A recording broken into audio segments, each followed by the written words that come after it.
started calling him daddy. The other boys started crying, saying that all the girls were gone now and they were going to be single from now on. In the classroom, the teacher told everyone that Big Daddy was back. The whole class was happy after the main character's arrival. The main character went to his seat.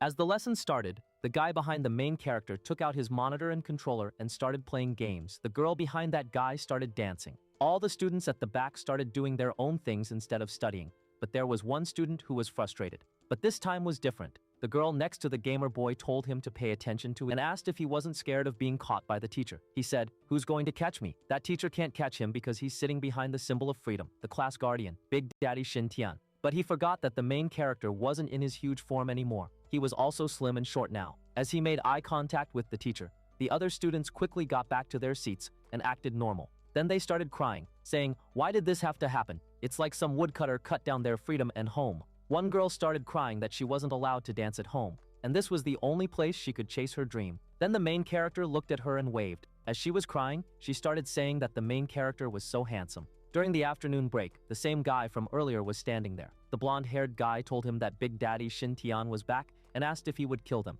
He got scared after hearing that. He grabbed the blonde-haired guy, saying how would he know? He didn't even know that the gym would catch fire that night. Then the blonde-haired guy said that they would be caught eventually because they left their locks behind. The main character might come to hunt them down. The guy said that in that case, they would have to kill him. The blonde-haired guy said he would rather watch him jump off the building than see him get beaten up alive. The gray-haired guy told him that he was all prepared. The blonde-haired guy asked if he could not participate in this one. The other guy said that even if he doesn't participate, when the main character finds out why the fire started, he will still get beaten to death. Then he started crying and went to the corner, saying that if he could start over, he would be a good person from the beginning. The other guy told him to shut up and said he was all prepared now. Then he asked if he had seen the main character. He said he was now all skinny and people were saying that he might have gotten liposuction. This was their opportunity. He told him that in fights, weight is very important, and now the main character was probably in his weakest form. They could finish him now. Then they went to some old shed. The blonde-haired guy asked where he had brought him. The other guy replied to just watch. In front of them, there were a few thugs sitting. The gray-haired guy told him these guys were the most brutal gangsters from the nearest 20th Street. Then the leader of the gang asked the gray-haired guy if this was the reason why he called them here. Another gang member also told him that he better have a good reason to call them here. If he couldn't satisfy them, he would be the one to bleed. Then he said he called them here for a reason, and that reason was that they needed to beat Big Daddy Shin Tian. The gangster leader fell down from his throne, saying, "Do you want us to get our asses kicked? Didn't you call us here to go eat hot pot?" The other guy also started trembling, saying that he thought they were going to eat crabs. That's why he brought his knife. The gray-haired boy tried to calm the terrified gang members.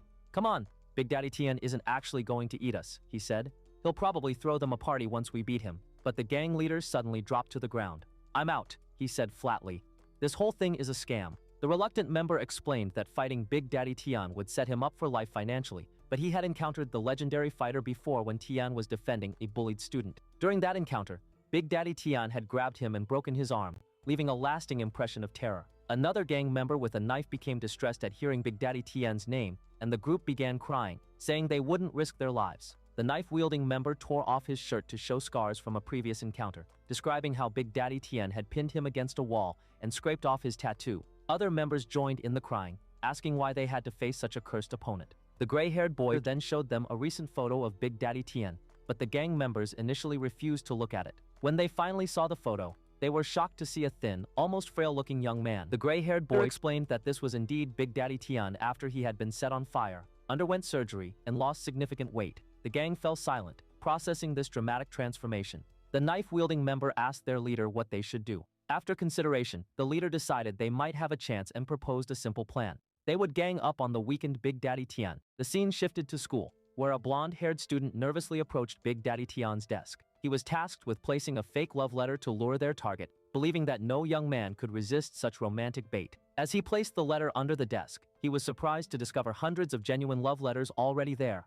Panicking about his deception, he gathered all the letters in a bag and took them away to burn them. As he walks, he realizes he can never be a good person after doing something like this. Later, when Big Daddy Tian returned to his desk and found the remaining letter, he read it and became visibly frustrated. The contents clearly irritated him. After school, Big Daddy Tian found himself facing several thugs on the street. Despite their unpleasant looks and threatening demeanor, he showed no fear. The gray-haired gang member mocked him, saying he must not have predicted that his date with a beautiful girl was just a delusion designed to lure him there. He declared that this would be Big Daddy Tian's last day. Big Daddy Tian calmly responded that he had known it was a trap, pointing out that only someone like the gray-haired thug could write a love letter that sounded more like a challenge. Looking at the familiar faces, he asked if their skin was itching for a beating. The gray-haired member tried to boost his crew's morale, calling them seasoned killers and questioning why they were acting scared. However, the gang members were so terrified they seemed ready to wet themselves. The gang leader and knife-wielding member nervously claimed they were just out for a walk and happened to be passing by. When the gray-haired member insisted they were there to beat up Big Daddy Tian, the others quickly covered his mouth, asking if he was tired of living and warning him not to drag them into a suicide mission. Big Daddy Tian, sensing their fear, decided to demonstrate his power by slamming his fist against a nearby wall. However, instead of the expected impact, he felt intense pain and heard cracking sounds. His hand began bleeding, and he quickly covered it. He was shocked by how much the impact hurt him, wondering if he had become weaker after losing weight. The realization hit him that he was in a volatile situation. Good looks meant nothing compared to strength. He reflected that people only appreciate strength when they've lost it, and he began crying as he remembered his former powerful self.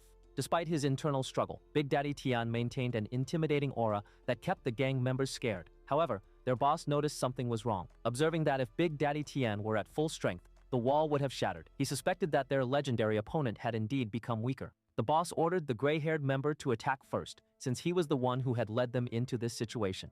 Nervously approaching Big Daddy Tian, the gray-haired thug claimed it was all a misunderstanding and that he didn't want to provoke anyone. He extended his hand, saying he was there to congratulate Big Daddy Tian on his discharge from the hospital and asking for forgiveness. However, he had a hidden plan. When he got a good grip on Big Daddy Tian's hand, he would increase the pressure to test his strength. As Big Daddy Tian looked at the extended hand, he noticed his own hand was steaming with heat. When he grasped the thug's hand, the man immediately began screaming in pain, unable to break free from the burning grip. The other gang members, witnessing this display of power, fled in terror, believing Big Daddy Tian was still as dangerous as before. They blamed the gray-haired member for leading them into a death trap as they ran away, leaving him lifeless on the ground. Big Daddy Tian looked at his steaming hand, feeling completely exhausted. The struggle had nearly made him lose consciousness, and he almost fell to the ground, wondering if he had really become this weak and what he would do in the future. Eventually, he collapsed. After some time, a girl appeared, standing over the unconscious Big Daddy Tian. She appears to be holding a mysterious, magical-looking circular object. Big Daddy Tian found himself in a water-like environment where a figure appeared before him. When he asked who the figure was, it replied that it was someone from his soul who had accompanied him for 1,000 years. Big Daddy Tian gave the figure an annoyed look. The figure complained that he was ruining the mood of their first conversation in a millennium. The figure explained that it had only appeared because Big Daddy Tian was at a life and death stage, but said it would explain more when he was alone and awake. Big Daddy Tian opened his eyes to find the girl giving him something soft to drink. When he suddenly burst out at her, she apologized,